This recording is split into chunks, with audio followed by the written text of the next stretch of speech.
Welcome to the Liberty Insider. This is the program bringing you discussion, news, and information you may not have heard on religious liberty affairs in the United States and around the world. My name is Lincoln Steed, editor of Liberty magazine, and my guest on the program is Iman Schamshad, an Ahmadiyya community leader from Chino, California, and a good friend of mine. We've had already quite a lot of discussion over several years. Let's talk about something that sets a lot of people's teeth on edge under the title of Jihad. Okay. But allow me, just indulge me for a minute. I'll tell you a story, and our viewers can listen to this. As I travel around, I bump into people who watch the program, and it's very gratifying. They say, I saw you on TV, and so there'll be many thousands, perhaps hundreds of thousands of people that will see this program and know about your work. And one person the other day, they said when they met me, "Oh, I know that watch."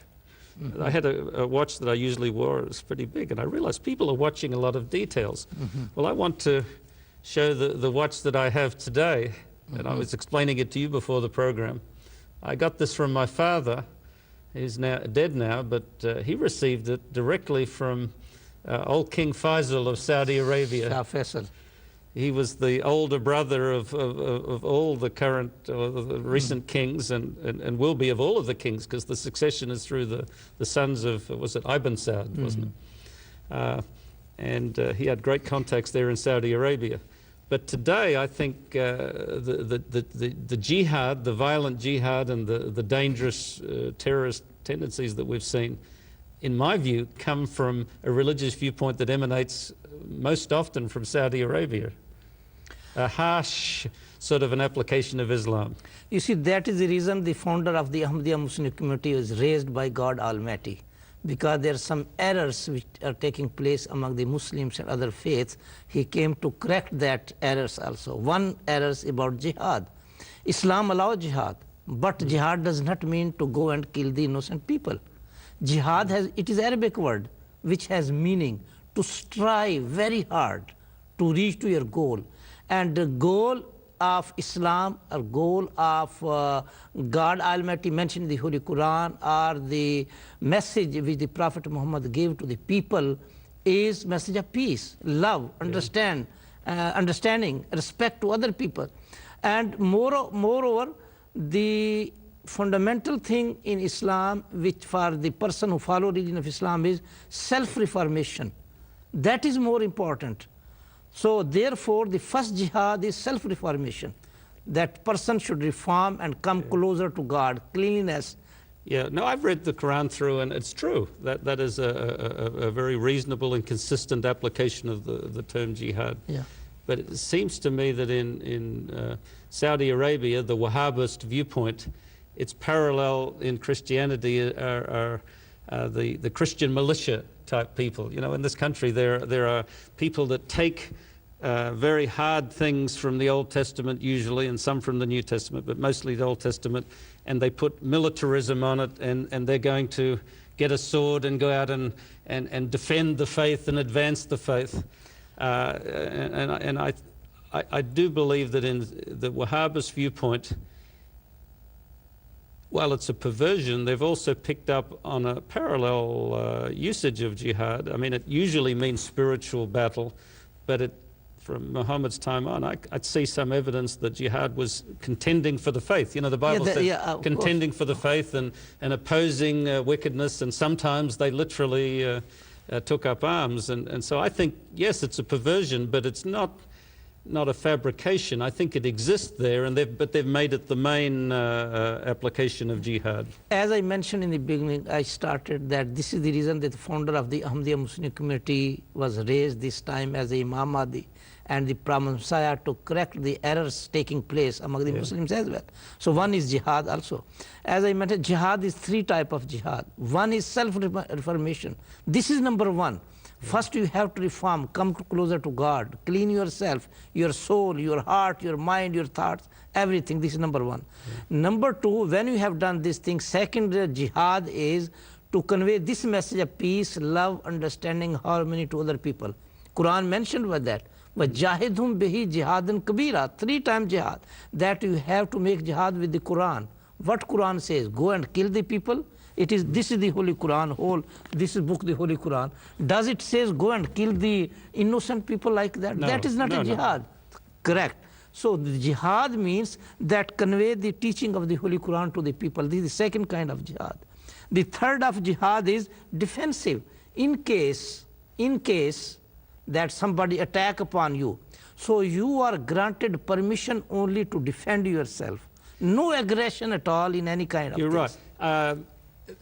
I'm glad you brought this up because I'd forgotten. I hadn't meant to mention this, but I did hear a long discussion once with several imams of not Ahmadiyya, but Ahmadi community, but from Shiites and Sunnis, and they were discussing jihad, and they made a comment that I know is in the Quran, and it's a very clear distinction between at least the sayings of Jesus in the New Testament. Jesus said to turn your cheek. Yeah. And to forgive, and if someone takes something, one coat, you give them another piece of clothing. And most Christians have great trouble doing that. But these imams said that in Islam, if you hit me once, I hit you twice. I pay. This is also not a teaching of the Quran. Well, but the Quran says that Muhammad does say when you're attacked, you respond strongly. No. What Quran says, what Prophet Muhammad says, it match to each other. It does not clash. Otherwise, there will be no clue for anything at all. Muhammad is, peace be on him, the first person to follow the teaching of the Quran. Then his followers are going to. What Quran says that first is forgiveness.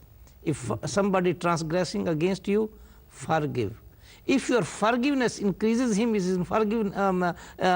his transgression, then take the revenge, but not exceed the limit.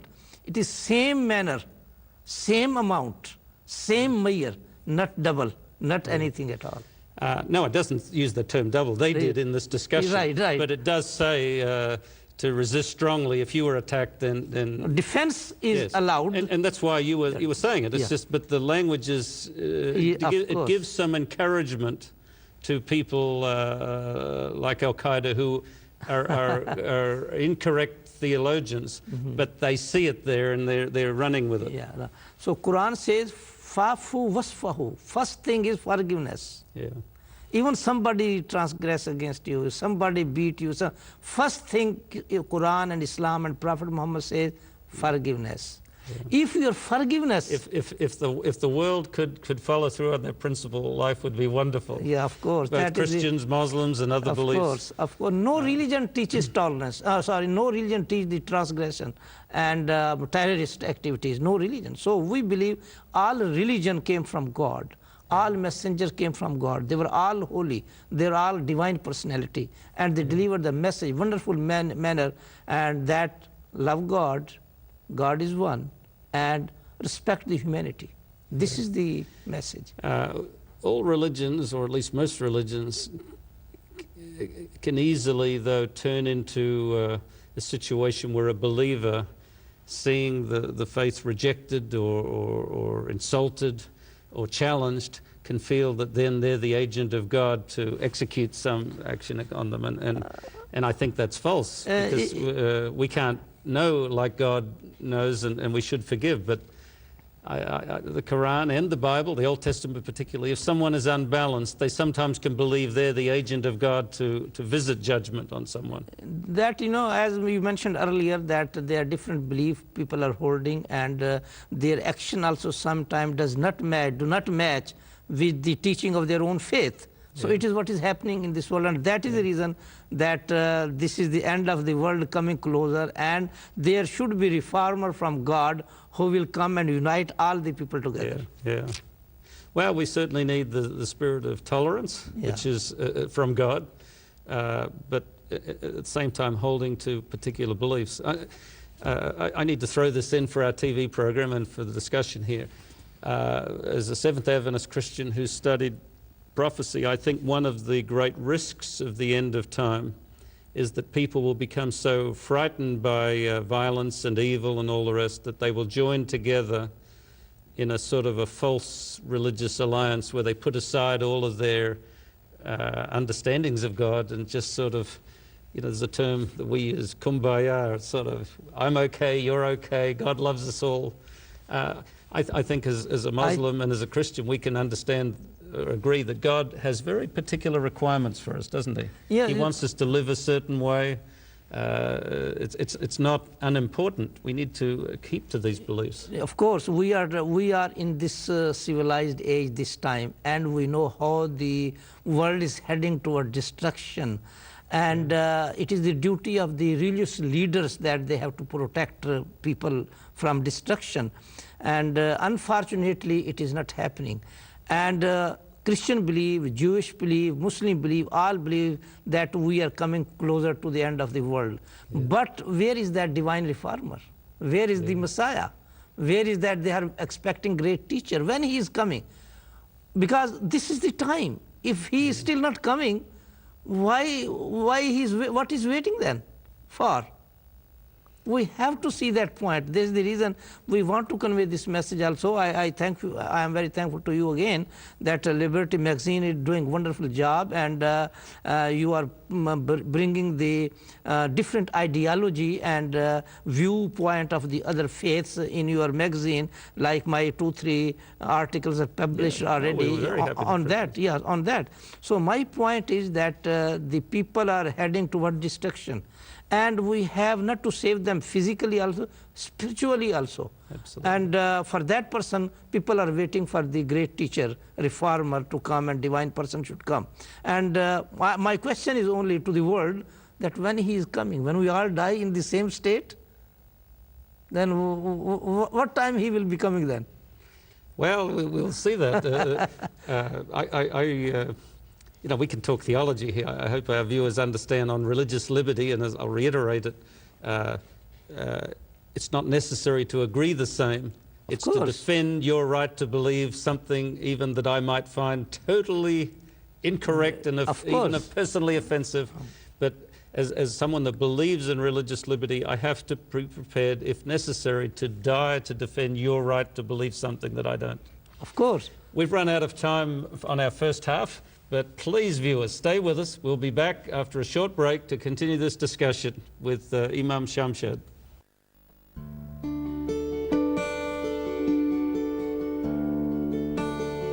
All of us can think back to our school days and remember that one certain teacher that we not only liked, but we looked forward to going to their class. That teacher had a way of opening up our minds, and learning became fun for us. The Bible talks about how that would happen with the Messiah. In the book of Psalms, David wrote about how the Messiah would preach in parables and would teach the old truths in a new way, a way that would be easy to understand. When looking at the life and teachings of Jesus, we see that Jesus did teach using stories of everyday things, things that would help people remember important Bible truths. Jesus used illustrations of common things from the lives of everybody during his time, and when they encountered these things, they would be reminded of his teachings. Jesus created each of us and knew exactly what would be the best method for us to remember not only his teachings, but also his great love for us.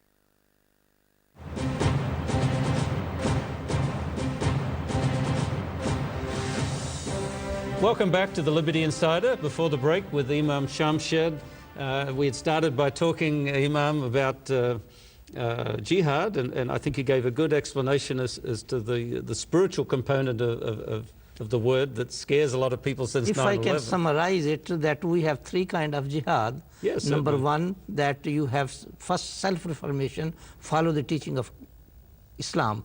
The second is that you have to propagate the religion of Islam as Quran explains, the teaching of the Quran.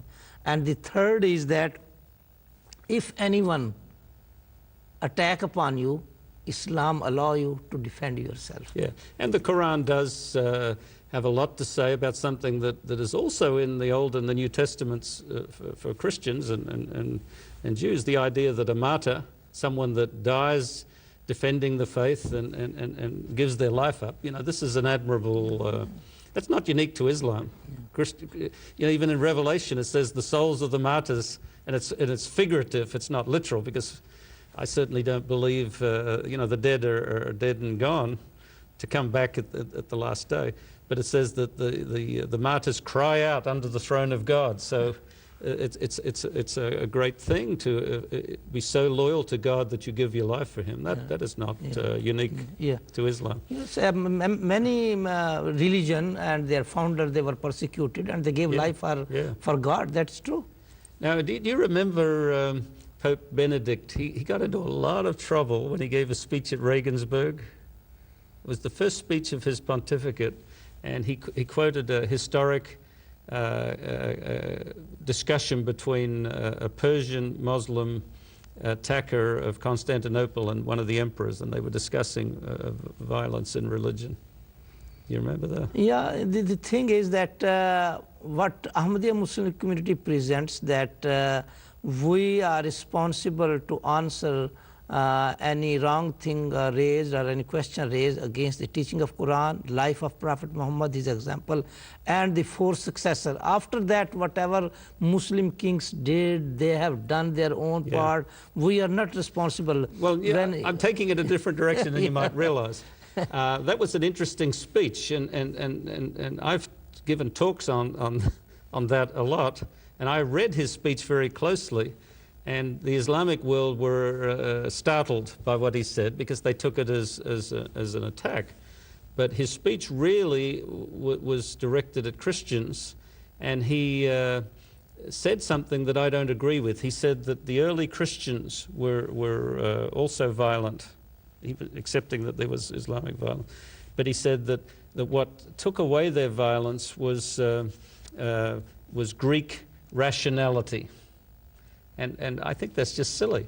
The early Christians went to the lions. The Roman Empire was very cruel, persecuted them, and it persecuted In fact, the Holy Quran has that early Christians were persecuted. Absolutely. For many, many centuries. So they didn't react violently. And the Quran mentioned that one. They didn't react violently. That's what I'm getting on.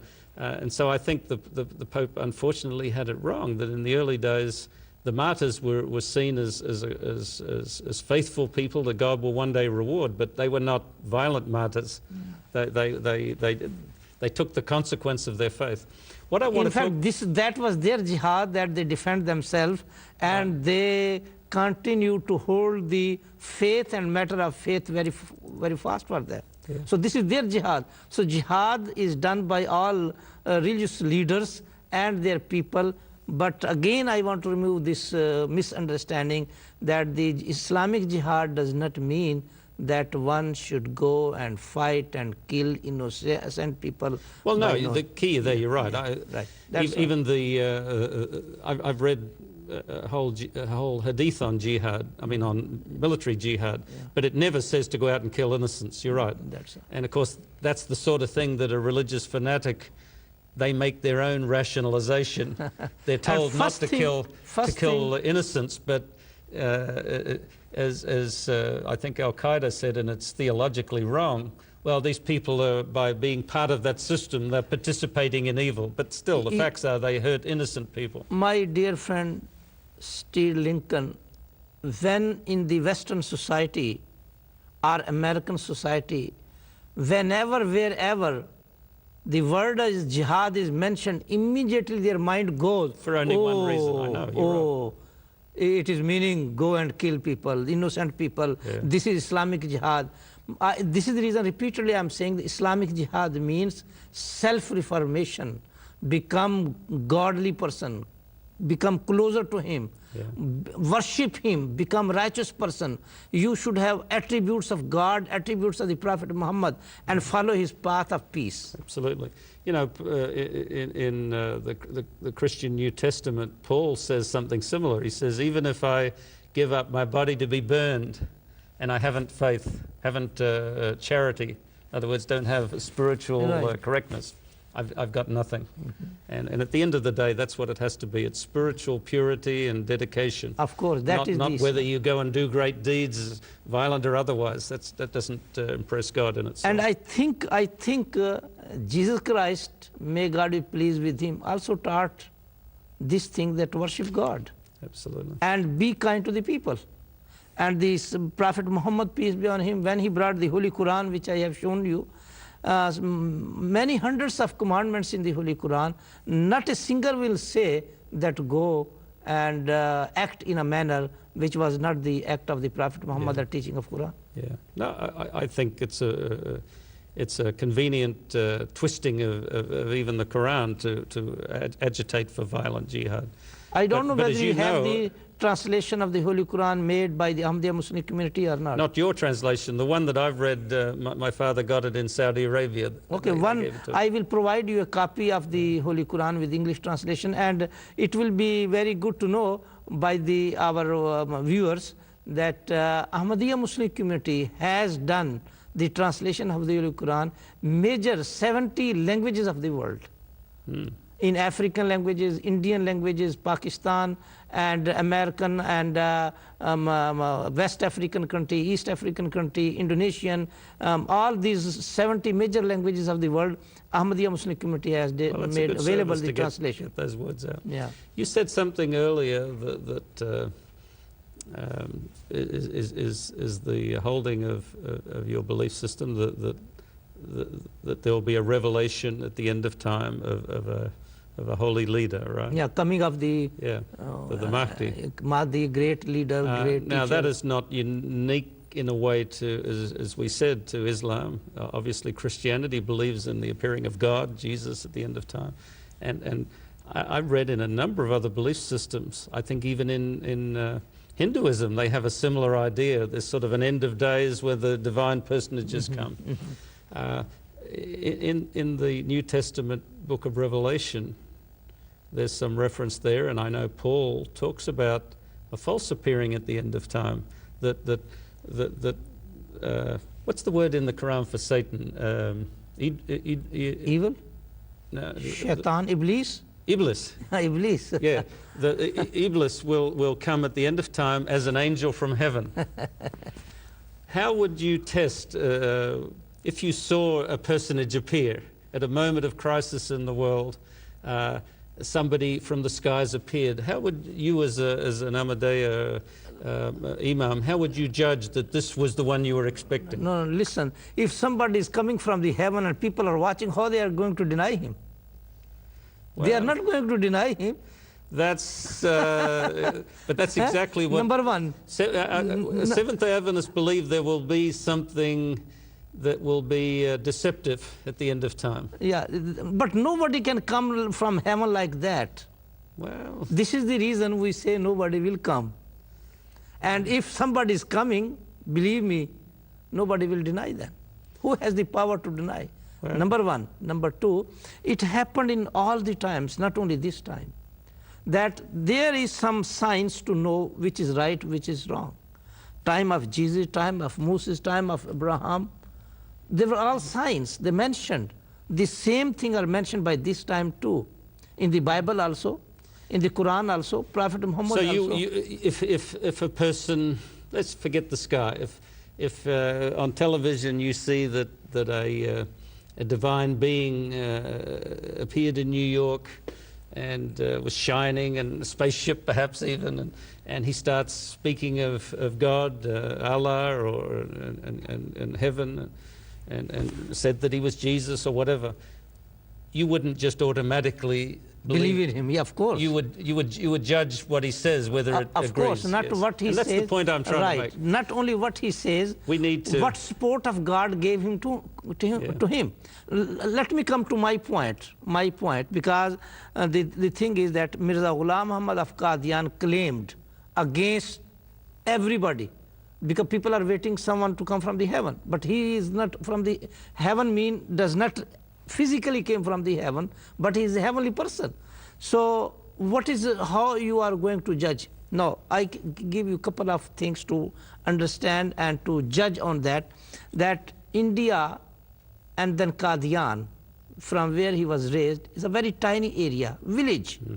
Even means of communication were not there. Even rail was not there that time. No telegram system was there. No post office system was there. So there he says, the gods told me that I am the Messiah of the age, number one. Number two, God told him, I will give you a large party of Islam. Today we are tens of millions, 202 countries of the world. Well, it certainly and is. then see the support of God to him.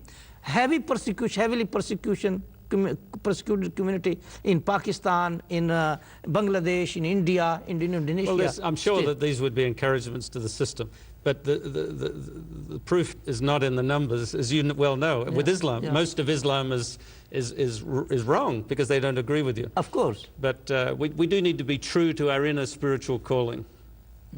Yeah. So how would you summarize that just briefly?